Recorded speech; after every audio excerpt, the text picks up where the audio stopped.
there are really important. So let's have some questions, and if not, okay. Yes. I just wanted to know, what is it about African Americans that makes us high risk? That's an excellent question. The question is, why is it that African Americans are at high risk for multiple myeloma, for diabetes, for heart disease, for cancer? God has sort of designed us to be resilient individuals, and we really don't know. But I think because we now know from looking at the genome and looking at things that are there, we can begin to target, and this is from my quasi-scientific answer, certain of our exposures, be it from our environment, be it from our basic family structure and genetics, as well as our living conditions in terms of not having exposure to certain nutritional foods and clean water and all of those things, may have an impact on leading us to have a higher number of mutations in our genes, and therefore we have a greater amount. And then once we have that exposure of that mutation, we are not likely to have the access to care. And once we have that access, we don't always get the treatment because maybe we can't afford it. So you have to look at social determinants of health that impacts our genetics, our mutation, etc. That is the closest answer that I could give. Otherwise, it just doesn't make sense. But God is helping us to understand more and more. I'll take one from this side and then I'll go back. I know you had your hand up before, so I won't. Oh, this. I'm just wondering if Dr. Connie could repeat what she said about ibuprofen and Motrin versus Tylenol. Because the last couple of times I've gone to the doctor and, with a hamstring or a leg ache, they always prescribe Motrin or ibuprofen. Yes, so Motrin, unfortunately, those drugs work better than Tylenol in terms of relieving the pain. Yes, so Motrin, ibuprofen relieve the pain better than Tylenol does. But that's okay if you don't have kidney problems to take, right? Okay. So if you have multiple myeloma, knowing that you're at very high risk for developing kidney. They can hear. Oh, okay.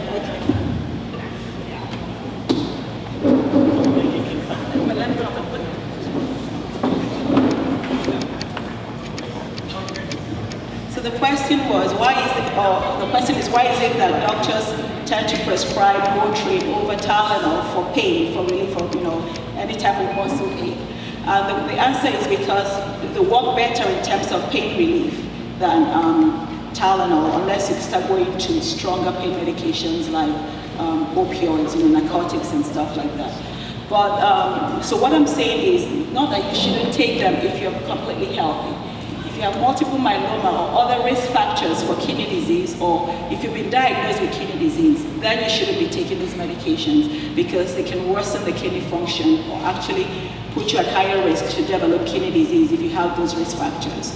So those multiple myeloma proteins tend to cause more damage when you take Motrin. A bunch of medicines called NSAIDs. For some reason, aspirin at low doses doesn't have the same effect, even though it's an NSAID. So maybe aspirin is okay to take for a headache or for heart disease.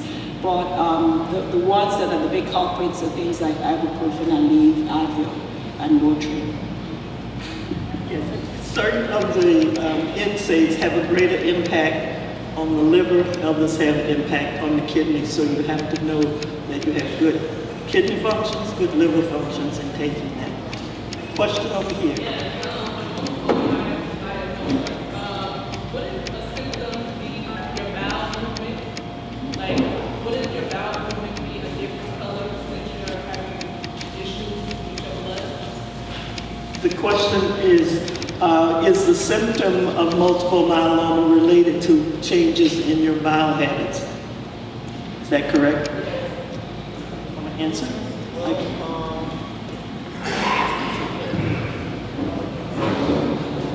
So whenever we see a patient, for example, with anemia, we suspect multiple myeloma, we need to ask about the bowel movements and the color and the habits, because this could be related to other cancer. For example, like colon cancer, patient can bleed from the colon, change the color and the habits of the bowel movements. So in relation to multiple myeloma itself, sometimes we can see a patient who has high level of calcium, which constipating in some patient. That's, as I said, it's, there is no strong relationship between bowel movements and multiple myeloma, but we can see changes with bowel movements related to any symptom or sign of multiple myeloma.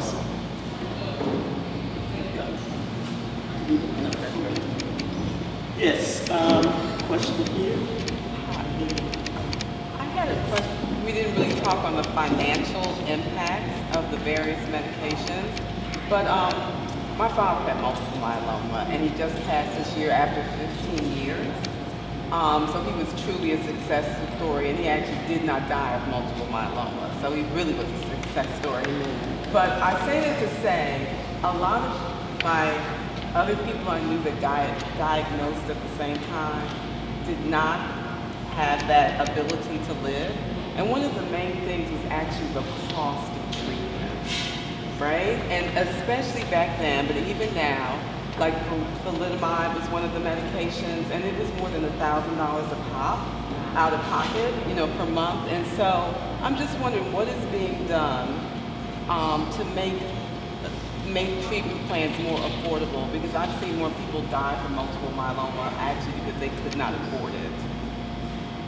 The question was about affordability of multiple myeloma treatment, and that many African Americans may not be able to afford the payment.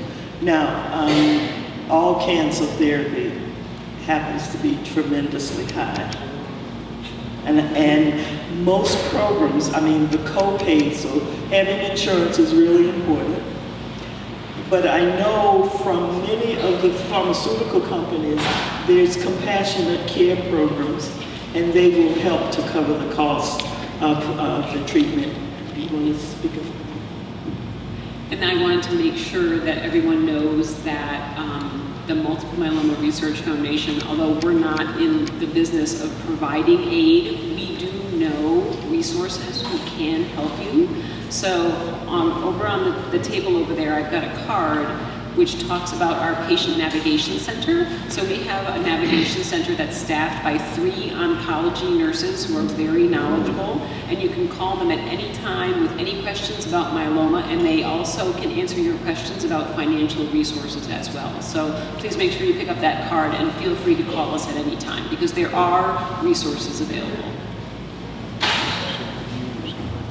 The other thing to remember is that physicians don't normally know anything about the cost of anything. The reality is when we are writing prescriptions, and I can say this from a physician standpoint and from a patient standpoint, when we are writing prescriptions, we're like, oh, okay, well you need this is gonna help you breathe better. Then you're thinking, oh, okay, this will help me breathe better. You go to pharmacy and they're like, oh, that'll be $2,000 with a straight face. So the reality is when you are filling out your paperwork in December or October, when it's time for you to do your insurance, all your medical insurance, please pay attention to the insurance paperwork that you're filling out and make sure that you have ample coverage. The good part for me, it was a blessing. At the time, I didn't think it was a blessing. I had so much loss on business, family, a house, that I had to file bankruptcy in October. In December, let me show you how God works. Thinking it was bad. October, I had to file for bankruptcy. December 15th, I happened to be on the computer and it said, the Holy Spirit was like, just pay attention to what you're filling out in terms of the insurance. So I filed for the Affordable Care Act. And so for Maryland, they slide you to something different. And I actually read and compared the different plans that they have. Most people just say, whatever you give me a card to, if they'll take care of it, I'm good. But for some reason, I actually compared every plan that they have. I have never done that in my life. That was on December the 15th. On December 30th, I was in the emergency room and needed all that insurance that I had. And because I had applied for that insurance, all of my multiple myeloma care was covered. I didn't have any co-pays, I didn't have anything. Now that's a blessing for me, and I'm praising God for that. But the reality is most people are not conscious enough to think, okay, I need to do something before something happens. And the other thing, since we're in DC, and then I'm gonna hand over the mic, because this is a hot spot for me, because when I saw the actual bill that they sent me just for being in a hospital for 2 weeks, it wasn't a bill, it was just a notification. It was like $100,000. They didn't really do anything in my perspective. You know, that was a lot of money. Like, I'm like, so I see why people go into bankruptcy from medical bills. But the reality is, with us being in DC, we need to be heading right up to that hill, talking to those people just like the lobbyists do about we cannot afford this medicine. Even if somebody is to give you a $200 coupon, $200 off of $2,000, you still broke. So the reality is we have to use our voice. The adults, the generation that I'm in, the ones that are under us, these young people coming up behind us, we have to go to Capitol Hill, sit with our congressperson and say, this, enough is enough. Because when all of us rally together and say enough is enough, some changes are gonna be made. Okay, I'm off my soapbox. It is tremendously important. Even though we have programs to support, and as Dr. Dyson has indicated, we have no clue. I didn't know that antibiotics cost food. I mean, you write the prescription based upon what is needed, which brings me to another point of collaborative care, teamwork. We have to work together. That's part of the team is the pharmacists and the social worker and the nurses and the dentists and the doctors and the pharmaceutical companies all working together so that we can provide coordinated, integrated care that's going to be, and certainly the patients are a major part of that. Your voice is key. And as Dr. Dyson said, we need to be on Capitol Hill, even though our representative doesn't have a vote. We need to make sure that DC has the representation and that our voices go to Capitol Hill. There's always a day for something. And you need to make sure drug pricing is the big issue right now.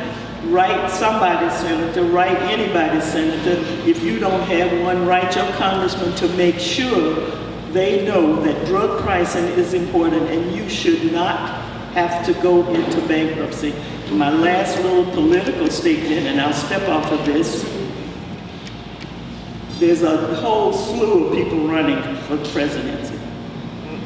They are all beginning to talk about health care for all. I don't care what they label it, but it should be comprehensive, it should be coordinated, it should be affordable, and it should involve all segments of the population so that we are all treated equally. You can call it green, purple, Medicare, Medicaid, I don't care. Just make sure what is important for you is part of anyone's platform that's going to get up there and say they're going to represent you for the next 4 years. Absolutely key.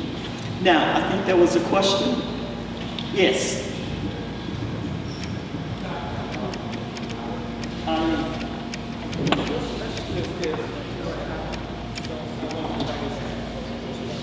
Hematology, oncology. Just call it an oncologist or hematologist. Cancer specialist. Yes. I have a business card. Yeah. I brought some. Yes. You want to enjoy that? Okay. You know, women always have to take care of it. Yes, another question.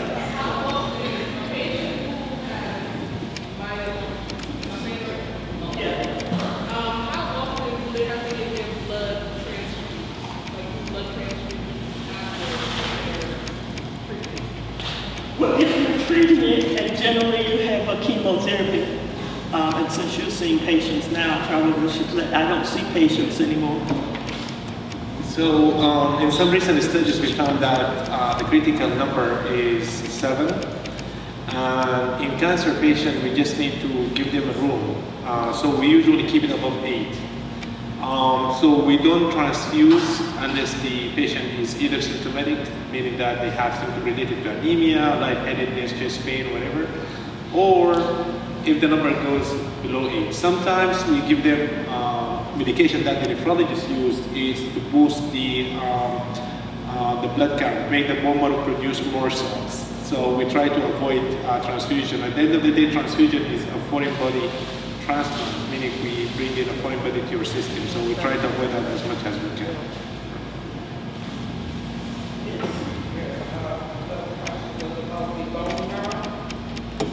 Any doctor out there is specialist in doing that bone marrow test?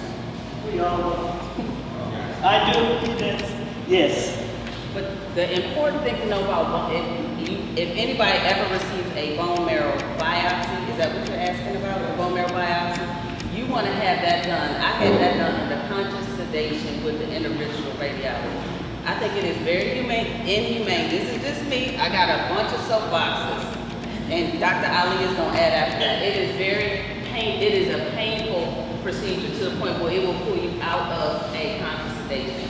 So, therefore, if you have the option, no, I'm not trying to scare anybody, but I told y'all, open communication. Yeah, because people that set you up like, this is, oh, you want to feel a little stick. No, this is not a little stick. So you need to be aware, and we talked about advocating for yourself. You need to know if there is an option to have it under conscious sedation to have a bone marrow biopsy. But they don't just go around doing bone marrow biopsies willy-nilly. So it's other stuff that you do before you even get to that stage. So Dr. Dyson, she's a young patient, and I think her bones are very healthy. Yes. So trying to stick that bone with a needle is going to be challenging. It's going to cause a lot of pain. Doesn't matter if you give her medication. Until last 2 years, we used to do it in the bedside, especially we were training the other doctors to do it. A little bit barbaric procedure. I think it's very painful, and I've seen patients cry out loud because of the pain. But in the last 2 years, we changed the practice. Now I send my patient to intervention radiologist. They do it under conscious sedation. The patient can next day happy. They say they felt just minute pain afterward. So you don't have to be scared of that procedure anymore. Different individuals have different levels of pain. Some people say getting a mammogram is painful and they don't want to do it. Yes, it's a discomfort, but it's not painful. And so, yes, but you do have the opportunity to have sedation for a bone marrow biopsy. When I was doing them, we didn't give sedation. We was very gentle in doing that. It was pressure, not pain. Yes. And there's a difference. Yes. So, and it is true that bone marrow biopsies are very painful, but there's a lot of research going on to be able to get the same information just by doing a blood sample. So they call that a blood biopsy as opposed to calling it a bone marrow biopsy. And it's really very close to being done. So that is one of the things that the MMRF is working on really hard, is to make sure that we're supporting research into blood biopsy, because we know that no one wants to have that test done. And we're hoping that in the very near future, the bone marrow biopsy will pretty much become a thing of the past, we're hoping. And we'll be able to get the same information just from blood. Yes, we're looking for molecular tests that you can do where certain procedures would not have to be done. Yes, ma'am.